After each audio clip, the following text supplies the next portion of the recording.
បាទជំរាបសួរពុកម៉ែបងប្អូនបានឃើញហើយថារបបរបស់លោកហ៊ុនសែន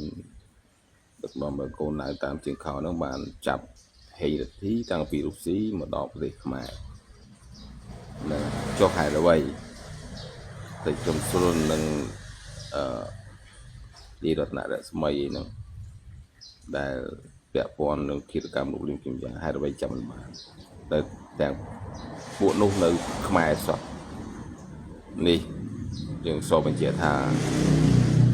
បង្ហាញយ៉ាងច្បាស់កន្លែងថាត្រកូលហ៊ុនសែនគឺជាត្រកូលសម្រាប់លោកលីគឹមយ៉ា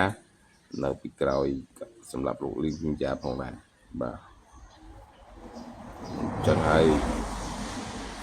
បងប្អូនខ្មែរយើងត្រូវដឹងថាត្រកូលហ៊ុនគឺត្រកូលក្បត់ជាតិបំផ្លាញខ្មែរសម្រាប់ខ្មែរខ្លួនឯងដើម្បីមហិច្ឆតានិងធ្វើកញ្ចះបរទេសបាទអរគុណ